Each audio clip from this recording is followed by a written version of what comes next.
Assalamualaikum warahmatullahi wabarakatuh. Sebelum kita mulai perkuliahan hari ini, marilah kita membaca Al-Quran Al-Fatihah.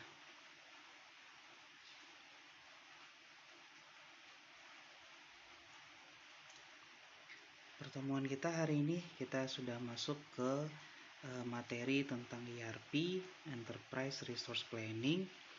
Nah, di mana ERP ini nanti banyak sekali yang ada di dalamnya. Nah, ini ada ilustrasi di sini, ada cloud tech di sini. Jadi banyak di ERP itu yang terkandung di dalamnya. Jadi ruang lingkup ERP itu sangat luas sekali. Bisa dilihat di sini ada manajemen, ada bisnis, kemudian data, integration, manufacture, kemudian software, dan lain sebagainya. Jadi ERP ini ruang lingkupnya sangat luas sekali dan targetnya adalah perusahaan-perusahaan besar. Nah, perusahaan besar yang memang perusahaan tersebut harus terintegrasi antara satu divisi dengan divisi yang lainnya atau satu departemen dengan departemen yang lainnya. Nah, sekarang ini adalah timeline dari perkembangan Enterprise Resource Planning itu sendiri. Nah, sebenarnya ERP ini baru mulai tahun 1990, di mana sebelumnya muncul istilah yang namanya MRP. Nah, jadi di tahun 1970 itu muncul yang namanya MRP 1. Kemudian di tahun 80-an itu muncul yang namanya MRP 2. Nah, kemudian di tahun 1990 itu muncul yang namanya ERP. Nah, sekarang dimulai dari tahun 2010 sampai sekarang itu sudah masuk ke era postmodern ERP. Nah, jadi kita bahas satu persatu. Kita mulai dari MRP 1. Nah, apa itu MRP? Nah, MRP itu merupakan singkatan dari Material Requirement Planning.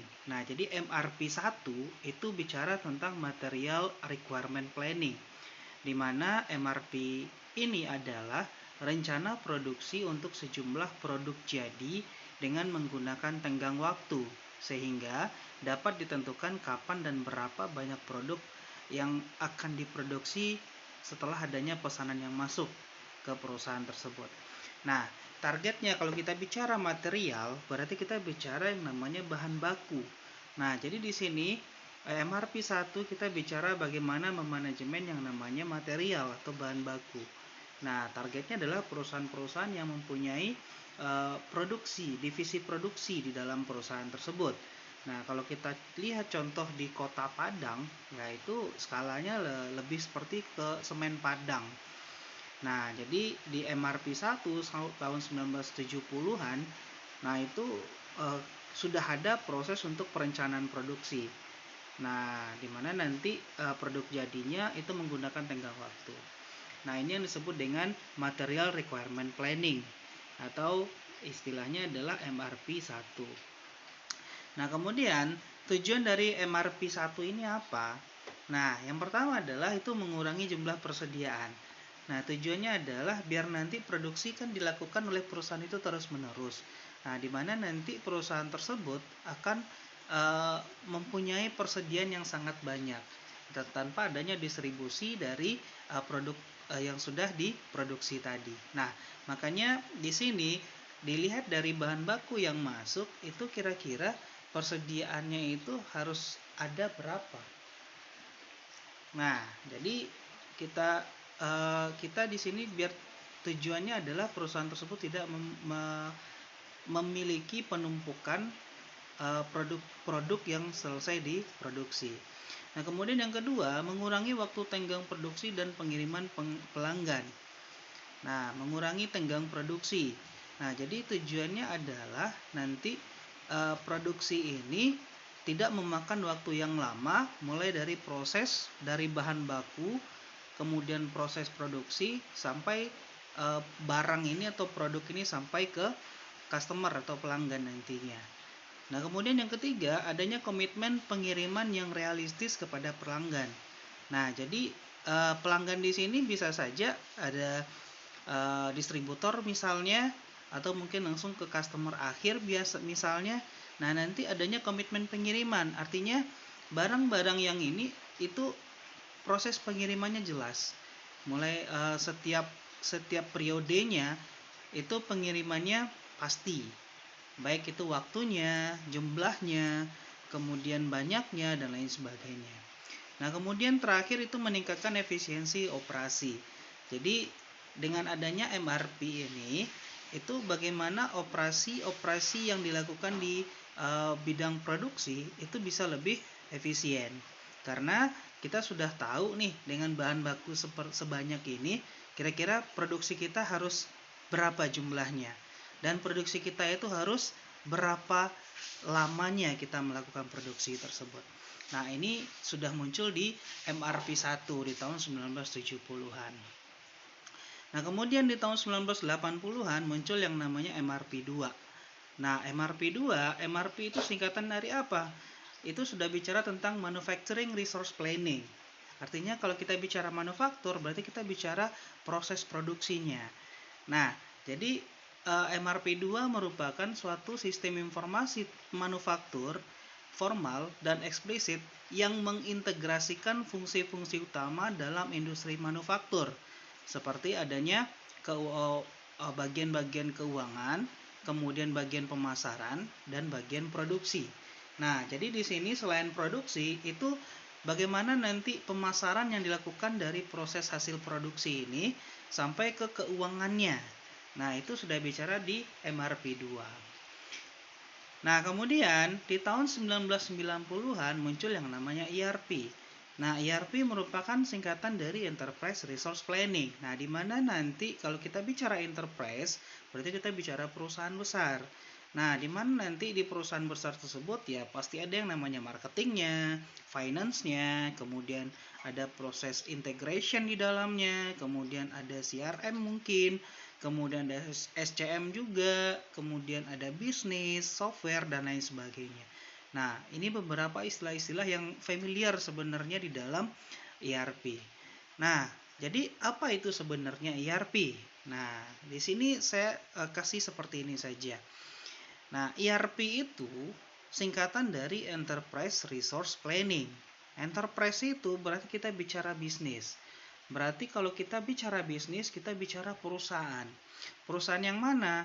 Nah, karena dia jatuhnya enterprise, berarti kita bicara perusahaan yang besar, di mana terdiri dari banyak divisi di dalamnya, terdiri banyak departemen di dalamnya, terdiri banyak bagian di dalamnya. Nah, kemudian adanya resource. Resource adalah sumber daya. Nah, kalau kita bicara sumber daya, bisa saja sumber daya itu berasal dari sumber daya manusianya, kemudian sumber daya keuangannya, materialnya, kemudian ada mesinnya yang digunakan pada proses produksinya, kemudian ada sumber daya marketingnya, dan metode yang digunakan apa. Nah, itu resource di dalam sebuah ERP nantinya. Nah, kemudian planning. Planning itu berarti kita bicara perencanaan. Tujuannya adalah untuk mengefektifkan aplikasi dan optimasi dari resource yang sudah kita punya dalam sebuah perusahaan tadi. Nah, jadi kalau disimpulkan ya berarti enterprise resource planning itu adalah perencanaan. Perencanaan yang dilakukan dalam sebuah perusahaan terhadap sumber daya yang ada di dalam perusahaan tersebut. Nah, ya baik itu sumber daya manusianya, keuangannya, kemudian materialnya, dan lain sebagainya. Nah, kemudian Enterprise Resource Planning itu merupakan sebuah sistem informasi perusahaan yang dirancang untuk mengkoordinasikan semua sumber daya, informasi, dan aktivitas yang diperlukan untuk perencanaan bisnis yang lengkap. Nah, kemudian di area fungsi atau area kerja dari MRP 1, MRP 2, dan ERP sendiri. Nah, di MRP 1 itu sudah ada yang namanya Master Production Scheduling atau perencanaan master produksinya. Kemudian sudah ada Bill of Material, berarti di situ sudah ada perencanaan bahan bakunya. Kemudian inventory tracking, adanya proses pelacakan dari inventorinya atau penyimpanannya nanti. Nah, di MRP 1 itu sudah ada. Nah, kemudian berkembang ke MRP2, itu sudah berkembang lagi proses di dalamnya. Apa saja? Adanya adalah mesin capacity scheduling, atau di situ adalah penjadwalan kapasitas mesinnya. Kemudian demand forecasting. Nah, kemudian itu peramalan dari keuntungannya. Nah, kemudian ada quality assurance, ada jaminan dari kualitasnya. Dan kemudian adalah general accounting di dalam MRP2. Karena di MRP2 kita sudah menggabungkan antara produksi, marketing, dan finance. Nah, berarti sudah ada di situ general accounting. Kita udah bicara proses akuntansi dalam perusahaan tersebut. Nah, kemudian di ERP itu berkembang lagi atau bertambah lagi prosesnya. Apa saja? Adanya adalah core financial. Berarti sudah bicara tentang ada general ledger, kemudian ada AR, ada AP. Nah, di situ nanti kita sudah bicara yang namanya buku besar. Nah, jadi accountingnya sudah lebih jelas di sini. Baik itu bisa menggunakan akuntan sendiri atau bisa sudah menggunakan sistem informasi akuntansi yang biasa digunakan oleh perusahaan-perusahaan. Nah, kemudian ada tambahan di situ, ada proses yang namanya CRM atau Customer Relationship Management. Nah, berarti CRM itu sendiri itu bagian kecil sebenarnya dalam ERP. Jadi kalau ada yang beranggapan bahwa CRM itu adalah sama dengan ERP, tidak. Nah, jadi CRM itu Customer Relationship Management artinya adalah di situ manajemen relasi atau hubungan dengan pelanggan. Bagaimana nanti di dalam perusahaan tadi dia punya CRM, jadi dia punya produk dan dia punya produk itu dijual ke pasaran. Bagaimana nanti customer atau pelanggan itu tertarik dengan produk mereka. Nah, customer itu tadi karena tertarik dengan punya kita dan kita sudah punya customer atau pelanggan tetap, bagaimana cara kita mempertahankan pelanggan? Nah, di ERP itu bisa dihandle nantinya. Jadi ada proses customer relationship manajemennya. Nah, kemudian di ERP juga ada supply chain management, artinya adalah manajemen rantai pasok di situ. Nah, di situ mulai dari kita tahu di supply chain management itu ada proses dari hulu ke hilir, mulai dari bahan bakunya, ada dari produsennya, kemudian nanti ada ke distributornya, sampai ke pemakai akhir nanti. Nah, jadi SCM juga bagian kecil sebenarnya dalam ERP. Biasanya di SCM itu berada di divisi produksi, CRM itu berada di divisi marketing and sales biasanya. Nah, kemudian ada 10 fitur di dalam ERP yang nanti 10 fitur ini biasa umum digunakan. Nah, jadi apa saja? Ada proses integrasi, kemudian ada finance and accounting fiturnya. Jadi kalau biasa juga fitur ini disebut juga dengan modul. Nah, kemudian sales and management, kemudian inventory management, supply chain management, mobile functionality, HR management, interoperability, delivery method, dan manufacturing. Nah, dulu di tahun 2007 sampai di tahun 2008 sampai tahun 2009. Nah, saya sempat bekerja di sebuah developer software. Nah, developer software ini berada di Jakarta. Dan developer software ini itu merupakan cabang dari developer Swedia. Jadi kantor pusatnya ada di Swedia. Nah, softwarenya adalah software ERP dengan nama IFS Application. Nah, jadi software ERP ini namanya IFS. Nah, kebetulan saya bekerja di situ sebagai application engineer. Jadi di situ application engineer itu seperti programmernya. Nah, jadi kebetulan waktu itu saya disuruh untuk ke klien. Nah, klien itu kebetulan adalah sebuah perusahaan besar juga. Jadi PT Kawasaki Motor Indonesia. Nah, kebetulan PT Kawasaki itu menggunakan 2 buah modul ERP. Jadi modul finance 1, kemudian modul distribusi 1 lagi kalau saya nggak salah.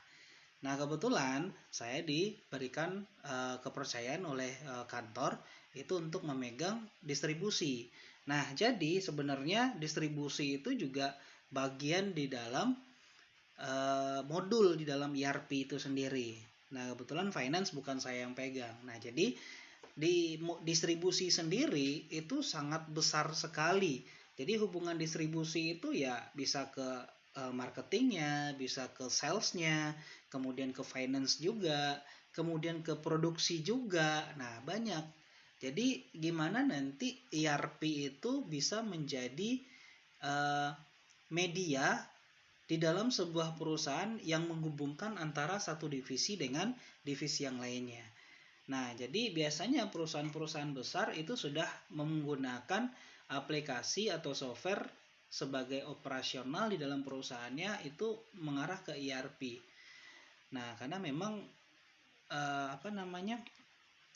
ERP ini ya itu bisa menghandle semua kegiatan yang ada di dalam perusahaan tersebut. Nah, kira-kira ya 10 besar fitur yang biasa digunakan dalam ERP ya ini dia. Nah, kita mulai dari integrasi. Nah, ERP yang terintegrasi ke dalam infrastruktur yang ada menyederhanakan semua proses dari pengumpulan dan analisis data dengan manajemen pelanggan yang kompleks. Nah, kemudian ada finance and accounting. ERP menyediakan dan memastikan pelaporan keuangan yang tepat. Nah, inilah fakta di balik pertimbangan dan pengujian modul manajemen keuangan. Nah, ini lebih ke accounting and finance, berarti lebih ke keuangan di dalam perusahaan. Kemudian ada sales management.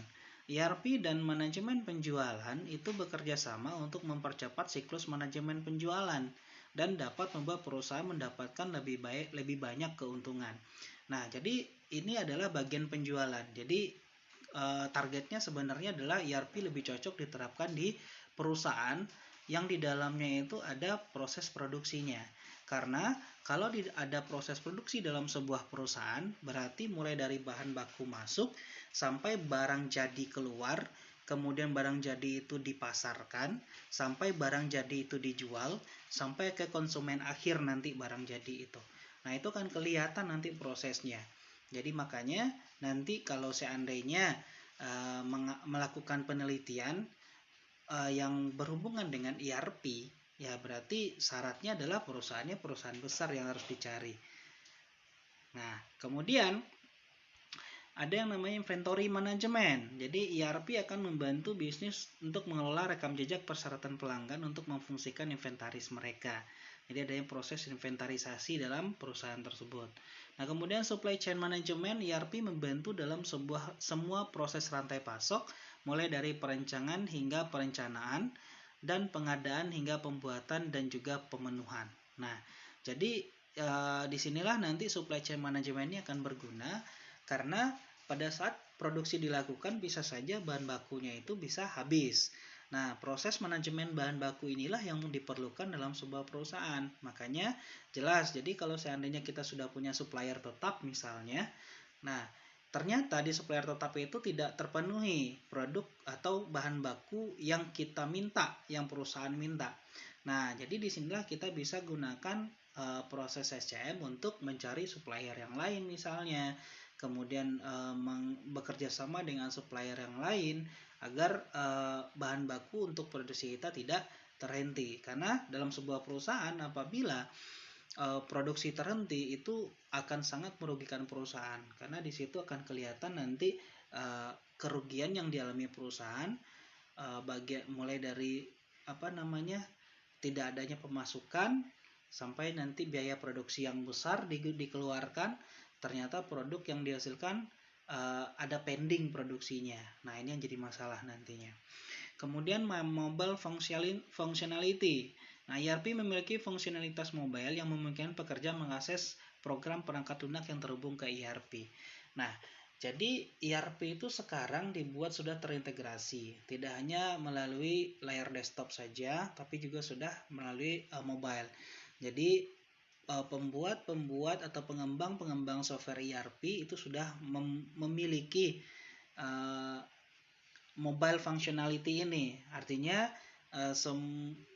semua bisa dilakukan lewat mobile nanti. Jadi tetap mengarah ke satu database di perusahaan tersebut, tapi fungsionalitinya lewat mobile. Jadi tidak perlu menyediakan komputer-komputer yang banyak nantinya.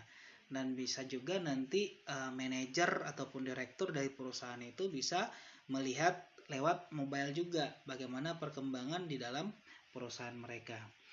Nah, kemudian ada Human Resource Management. Ini juga penting. ERP dapat menjadwalkan waktu, kehadiran, dukungan kinerja, perekrutan, kinerja karyawan, manajemen kompetensi, dan sebagainya. Jadi yang berhubungan dengan karyawan itu nanti yang ngurus adalah HR manajemennya. Jadi kalau mungkin bahasa kitanya itu adalah HRD atau bagian personalianya. Nah, jadi di dalam perusahaan itu harus ada bagian HR itu. Karena di bagian HR itulah yang menentukan karyawan yang direkrut, kemudian karyawan ini akan ditempatkan di mana, kemudian bagaimana kinerja karyawan, kemudian bagaimana karyawan ini nanti naik pangkat, naik jabatan, sampai juga mutasi jabatan dan lain sebagainya. Sampai juga akan membahas tentang bagaimana PHK misalnya. Nah, itu ada di bagian HR ini semua. Nah, kemudian ada third party interoperability. Jadi perusahaan harus memiliki atau mengetahui tentang tingkat interoperabilitas sistem ERP untuk menghindari integrasi yang rumit. Nah, jadi artinya di sini bahwa jangan sampai nanti adanya integrasi itu prosesnya susah gitu. Jadi adanya nanti interoperability dari pihak ketiganya. Nah, kemudian delivery method. Perusahaan tertarik pada ERP yang menyediakan berbagai metode pengiriman yang cepat dan mudah digunakan. Nah, ini adalah proses pengiriman. Ini berhubungan dengan bagian distribusi. Nah, jadi distribusi ini ya banyak macamnya. Nah, biasanya perusahaan-perusahaan besar itu dia memiliki kurir sendirilah. Jadi bagaimana contohnya tadi saya bekerja di PT Kawasaki. Nah, PT Kawasaki kan kita tahu dia produknya adalah motor. Nah, jadi untuk deliverynya itu langsung perusahaannya yang mengirimkan. Jadi mulai kebetulan kantor kalau nggak salah perusahaan PT Kawasaki itu ada di Pulau Gadung di Jakarta. Nah, bagaimana nanti motor-motor yang ada di sana itu didistribusikan itu ke dealer-dealer Kawasaki yang ada di seluruh Indonesia. Ya, termasuk juga di Padang ini. Nah, kita tahu di dealer Kawasaki salah satunya di Padang itu ada di Jalan Stomo di Marapalam ini. Nah, kemudian kita bicara manufacturing. Yang ke-10 adalah manufacturing. ERP manufacturing memiliki banyak manfaat, dapat mengetahui atau membantu perusahaan untuk menyelaraskan proses manufaktur dan inventaris mereka. Nah, kalau kita bicara manufaktur ya berarti kita bicara produksi di dalamnya. Nah, mulai dari bahan baku sampai produksinya bahan jadi. Bagaimana nanti juga mengakomodasi di sini mesin-mesin yang digunakan untuk proses produksinya. Nah, itu juga nanti di bagian produksi ini juga, di bagian manufaktur ini juga nanti bicara, karena di dalam sebuah perusahaan itu ada yang namanya karyawan lepas, ada yang namanya karyawan tetap. Nah, karyawan tetap biasanya direkrut oleh HR. Kemudian karyawan lepas biasanya itu hitungannya harian, biasanya. Jadi jatuhnya itu adalah buruh harian yang membantu proses produksi dalam sebuah pabrik misalnya. Misalnya saja contoh pabrik sepatu. Nah, pabrik sepatu kalau dulu kan masih banyak tuh digunakan tenaga manusia untuk membuat atau menghasilkan sepatu di sebuah pabrik misalnya. Nah, tapi sekarang kan sudah banyak digantikan oleh mesin. Nah, makanya era revolusi industri 4.0 sekarang ini semua yang berhubungan dengan manusia yaitu sudah banyak digantikan oleh mesin, ya khususnya di bagian produksi ini. Jadi banyak perusahaan-perusahaan besar yang sudah mengganti proses produksi mereka ya tidak menggunakan tenaga manusia lagi, tapi sudah menggunakan tenaga mesin. Nah, kemudian ada banyak sekali keuntungan kalau kita mengimplementasikan ERP ini. Nah, jadi ada beberapa di sini. Satu, adanya security. Nah, security berarti keamanan. Itu dapat membuat data itu tersimpan dengan aman dan regulasinya jelas. Nah, kemudian productivity. itu mengeliminasi redundant proses, artinya proses-proses yang berulang misalnya, proses-proses yang mengganggu misalnya. Nah, kemudian ini streamline proses and efisiensi. Jadi otomasi semua bisnis operation cross departmentally. Artinya di sini adanya proses otomatisasi semua bisnis operasi antar departemen atau antar divisi. Kemudian itu adalah faster grow. Nah, faster grow ini ya adanya proses atau pertumbuhan dari di perusahaan itu sendiri nantinya. Kemudian adanya proses kompetisi. Nah, kompetisi di sini stay on top on technology solution, artinya tetap berada di atas dari solusi teknologi, di mana nanti itu akan sangat membantu dari kompetisi yang kita lakukan dengan perusahaan atau pesaing kita atau kompetitor kita. Nah, perusahaan ini menghasilkan produk ini, pasti ada juga perusahaan yang menghasilkan produk yang sama. Nah, bagaimana cara kita untuk meningkatkan kualitas dari produksi perusahaan kita, di mana nanti kompetitor kita itu bisa kita kalahkan nantinya. Nah, kemudian adanya kolaborasi. Centralized data will bolster. Nah, artinya adanya proses sentralisasi data. Data itu terpusat. Jadi sentralisasi data itu terpusat dalam sebuah perusahaan. Jadi memang dalam sebuah perusahaan itu divisinya banyak, departemennya banyak, tapi tetap datanya terpusat di satu server biasanya. Nah, artinya apa? Jadi walaupun di masing-masing divisi mereka punya modul ERP sendiri, misalnya di finance dia punya modul finance, kemudian di HR dia punya modul HR, tapi dia tetap adanya kolaborasi di situ.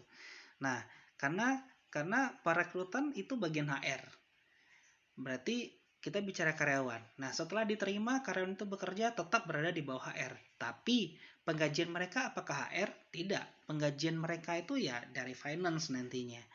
Nah, disitulah nanti hubungan antar satu divisi dengan divisi yang lain. Nah, kemudian save money.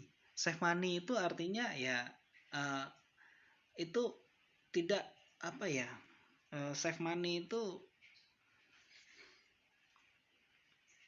bisa menghasilkan keuntungan lah gitu, menghasilkan keuntungan. Nah, kemudian mobility and flexibility. Jadi artinya ini yang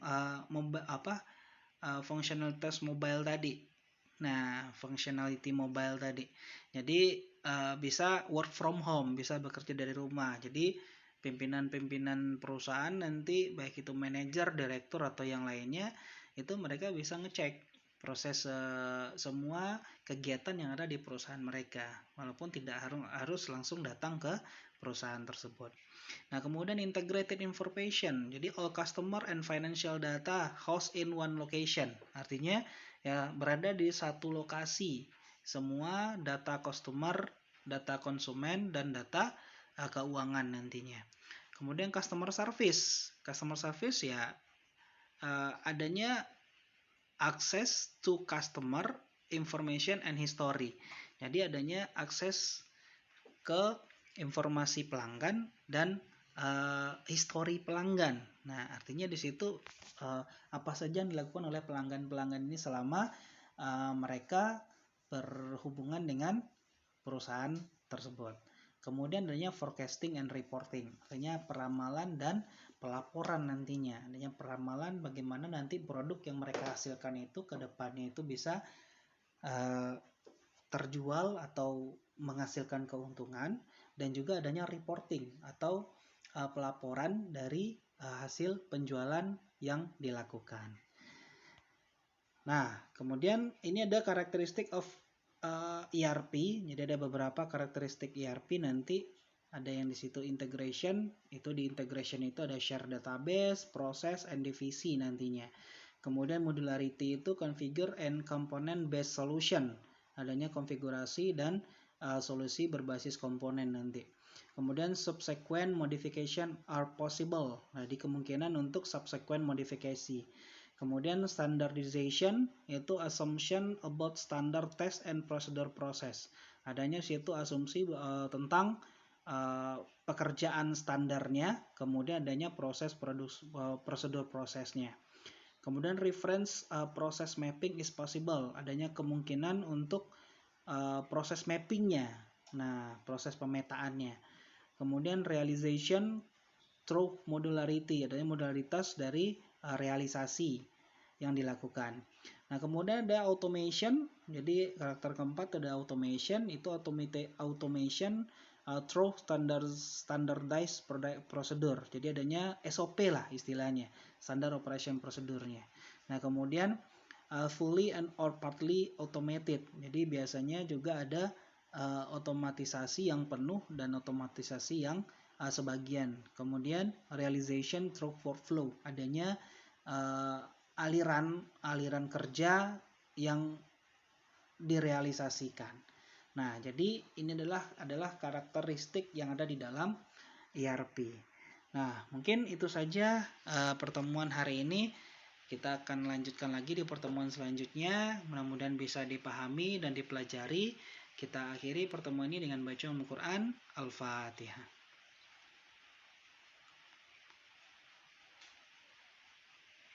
Oke, assalamualaikum warahmatullahi wabarakatuh.